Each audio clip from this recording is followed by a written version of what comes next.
Mas vamos então começar com uma parte prática. Primeiramente, nós precisamos utilizar o interpretador interativo do Python do Blender. Tem várias formas de chegar nele. Uma delas é você trocar aqui o 3D View pelo Python Console. Ou você simplesmente pode ir aqui em algum layout de, por exemplo, ou Game Logic ou Scripting. Aí já temos aqui, no caso do Scripting, temos um editor de texto e o console. Nós precisamos do console no momento. Eu vou maximizar tudo aqui para ficar mais fácil de visualizar. E aqui podemos digitar código Python nessa linha aqui, né? Podemos digitar comandos de Python. O que na maioria das vezes a gente vai fazer quando escrever scripts de Python? Nós vamos executar ações ou alterar dados. Mas o que seriam esses dados? Os dados seriam valores guardados na memória que podem ser alterados dependendo da necessidade. Existem várias formas de guardar esses valores e a primeira forma que eu vou utilizar aqui são as variáveis. Variáveis, pelo próprio nome, dá para entender que são valores que podem variar. Um exemplo prático de variável é que podemos ter, a variável pode ter um nome, por exemplo, um nome variável aqui. Eu posso colocar qualquer nome. Existem certos padrões de nomes, né? Mas vamos começar com um nome assim, simples. Variável é igual a algum valor que eu queira colocar ela. Vamos colocar algum valor, um número inteiro, não sei, 45. E aperto Enter. Aí você vê que parece que nada acontece. Aí eu posso digitar novas coisas novamente. Porém, agora, na minha memória, eu tenho o valor dessa variável. Se eu digitar apenas aqui, variável, e apertar Enter, aí mostra aqui pra mim 45, que é o valor que eu guardei no nome variável. Mas eu posso, por exemplo, colocar agora, variável é igual a 99. Pressiono Enter e digito novamente variável. Aí eu vejo que dentro do nome variável, agora eu tenho 99.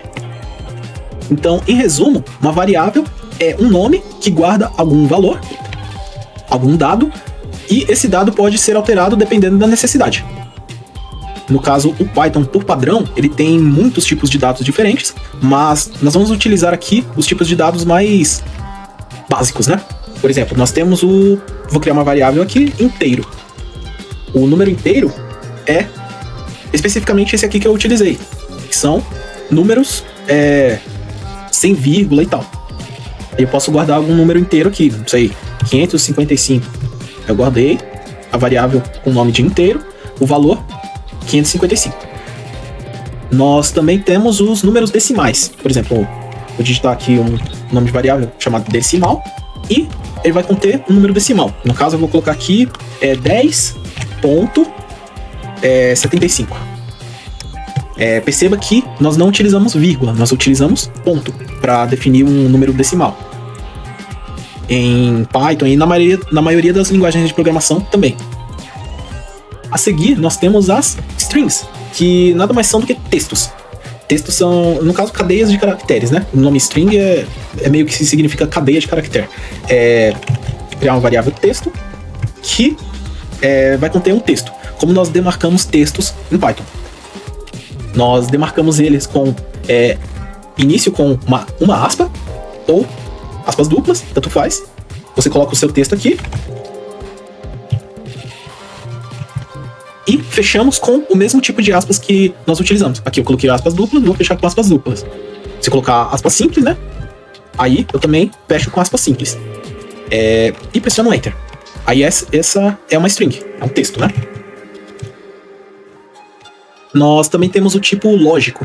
Tipo lógico só pode ter dois valores diferentes. Por exemplo, lógico é igual a dois valores diferentes. Ou true, que significa literalmente verdadeiro, ou false, que significa literalmente falso. Para que serve esse tipo de valor? Ele serve em locais em que precisamos utilizar um valor de interruptor, né? Que no caso, ou algo está ligado ou algo está desligado. Aí o tipo lógico, o tipo booleano, serve para isso. E no caso eu vou deixar como true, verdadeiro. E aqui acabam os nossos tipos de dados mais básicos. A partir daqui, nós temos os tipos de dados compostos, que no caso são, por exemplo, variáveis que possuem vários valores dentro delas. Vários valores, sejam eles iguais ou diferentes. Que no caso temos o tipo de dado mais básico, que é a tupla. Tupla é igual a, abro parênteses e coloco valores separados por vírgula. Por exemplo, vou colocar aqui os valores 1, 5, 9, 77 e 6. E fecho parênteses. Essa é uma tupla. Eu vou apertar Enter e eu tenho aqui vários valores dentro de uma única variável. Aí eu posso acessar esses valores individualmente? Eu posso utilizar o operador, por exemplo, tupla, operador de indexação, que é, eu abro colchetes, coloco um valor de índice, vou colocar aqui o índice 1 e vou fechar os colchetes. Aí temos aqui tupla, valor 1 da tupla. No caso não é o valor, é a posição 1 da tupla. Aí eu vou apertar Enter e ele me devolve o valor 5. Por que ele devolve o valor 5 e não o valor 1? Porque na maioria das linguagens de programação, os índices de listas, vetores, arrays e etc. são medidos a partir do 0. Então se eu quero obter o valor 1, eu tenho que colocar aqui tupla, índice 0. Aí eu consigo obter o valor 1 dessa tupla. É a mesma coisa. Quero obter o terceiro valor da lista. Eu pego o índice 2. E assim por diante. A tupla tem uma característica específica que vai ficar mais clara agora. O que eu vou falar agora da lista. Lista é igual a o mesmo valor da tupla. Porém, eu vou iniciar com colchetes. Vou colocar os mesmos valores. 1, 5, 9, 77 e 6. Aí abro e fecho colchetes, coloco os valores dentro, separado por vírgula. E temos aqui a lista. Vou criar a minha lista. Temos aqui a lista. Eu acesso os valores da minha lista da mesma forma que eu obtenho os valores da tupla, né? Lista, índice 2. Vou pegar o terceiro valor da lista. E assim por diante. Mas eu posso alterar os valores da lista. Por exemplo, lista, terceiro valor da lista, eu vou definir como 88. Isso, se eu mostro minha lista agora, terceiro valor da lista foi trocado para 88. Porém, eu tinha dito a respeito de uma propriedade específica da tupla, que é a lista pode ser alterada e a tupla não pode ser alterada. Se eu pegar minha tupla aqui e fazer a mesma coisa, tupla 2 é igual a 88. Ou seja, eu vou tentar alterar o terceiro valor da tupla. Se eu tentar executar isso aqui, mostra um erro. Erro de tipo, objeto de tupla não suporta atribuição de itens. Ou seja, não dá para eu alterar valores individuais da tupla. Aí você pode se perguntar, então nesse caso a lista é muito mais superior à tupla. Porém, cada uma delas tem uma utilidade diferente. Que, por exemplo, na lista você utiliza quando você precisa alterar os valores individuais. E a tupla você utiliza quando você não precisa alterar os valores individuais. E a tupla, por não ter essa funcionalidade, ela costuma ser muito mais rápida de se processar na memória do que as listas. O que não faz muita diferença agora, que a gente está usando só uma tupla e uma lista, mas faz muita diferença caso estivéssemos utilizando, não sei, 50 mil listas ou 50 mil tuplas. Se formos processar um número grande de valores, aí nós precisamos levar em conta isso aqui. Então, no geral, cada uma tem a sua própria utilidade, né? Mas é isso aí, então. O próximo tipo composto é o conjunto. O conjunto, no caso, é o set, né? Eu vou colocar aqui um nome de conjunto, é igual a... e eu vou adicionar chaves nele. E vou colocar os mesmos valores que a minha lista. Por exemplo, 1, 5, 88, 77, 6... Deixa eu colocar um valor a mais aqui. 6, 6, 6. O que vai acontecer aqui? Se eu fizesse isso aqui na lista, eu teria, de fato, 1, 5, 88, 77, 6, 6, 6, 6, 6. Porém, no caso do conjunto, se eu rodar isso aqui e eu mostrar meu conjunto, perceba que todos aqueles 6 que eu adicionei, ele só mantém 1. Porque o conjunto é idêntico à lista, porém ele não permite valores repetidos. O conjunto, o set, não costuma ser muito utilizado, eu pelo menos vi pouquíssimas vezes na prática, mas é bom saber que ele é um tipo de dado básico e que ele tem essa particularidade de não permitir valores repetidos. E, por fim, temos os dicionários. Os dicionários também são marcados por chaves, porém, em vez de acessarmos os valores do dicionário através de índices, como nós pegamos aqui, os índices baseados em posições, nos dicionários nós temos as chamadas palavras-chave, que no caso são meio que nomes que você dá um valor dentro do dicionário. Por exemplo, se eu dar um nome aqui, vida, coloco 2 pontos e vou colocar aqui 100, vírgula, pontos, vou colocar aqui 0 e nome, Júlio. Okay. E vou executar isso aqui. Temos aqui o meu dicionário. Você vê que eu tenho os valores do meu dicionário aqui guardados. E como funciona o dicionário?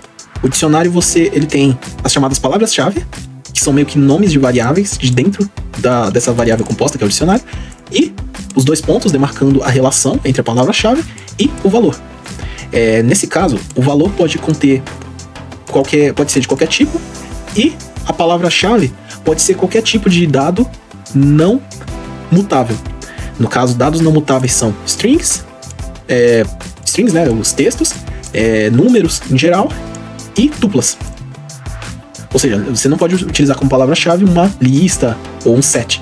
Você só pode utilizar números inteiros, strings, etc. como palavras-chave em dicionários. E para você obter e alterar os valores de dicionários, em vez de você colocar um número de índice, você precisa colocar aqui simplesmente a palavra-chave que você quer alterar. Por exemplo, se eu quiser alterar aqui a vida do meu personagem para 50, tenho aqui, coloco vida, uma string, né? É igual a 50. Eu mostro agora meu dicionário e temos aqui, vida foi alterada para 50. E a mesma coisa para visualizar o dado, né? Temos aqui vida, dicionário, vida. Aí eu mostro aqui 50. Eu obtenho o dado sob a palavra-chave vida. Aí nesse caso eu coloquei, por exemplo, eu coloquei nos pontos um número, mas poderia ser, por exemplo, uma lista. Pontos é igual a, não sei, 0, 10, 89. Temos aqui uma quantidade de pontos para cada modo de jogo.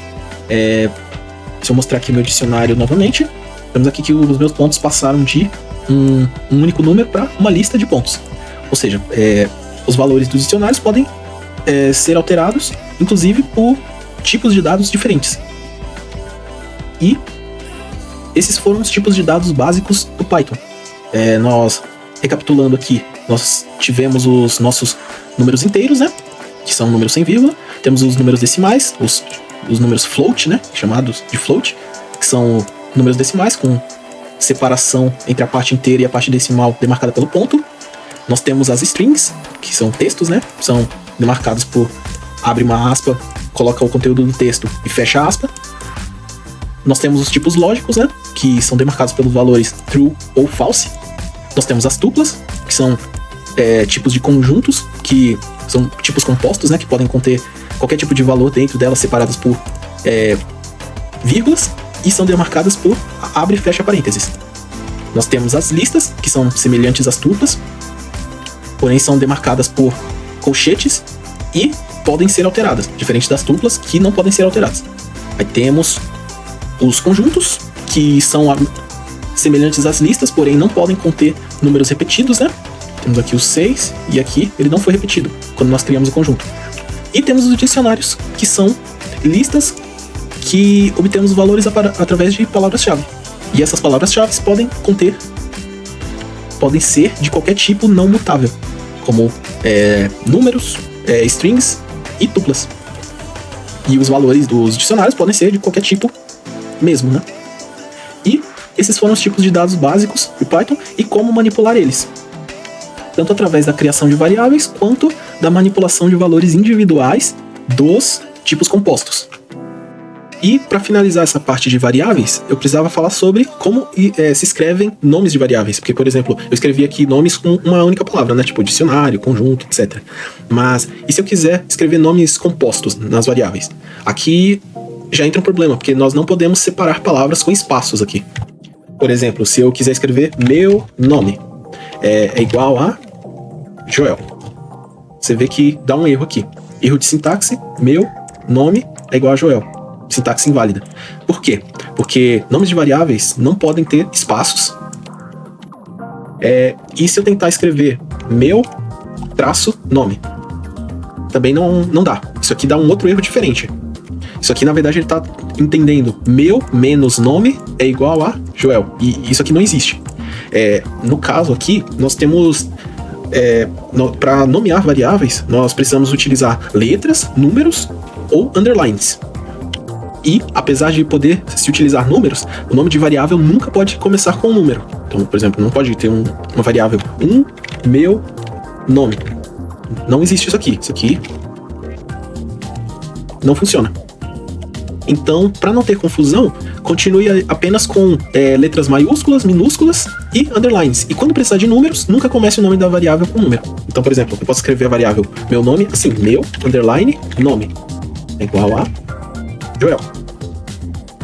Ou também eu posso escrever meu, letra maiúscula, né? Nome é igual a, Júlio. E a forma como você vai escrever depende de você. Aí depende do estilo que você quer adotar para o seu script.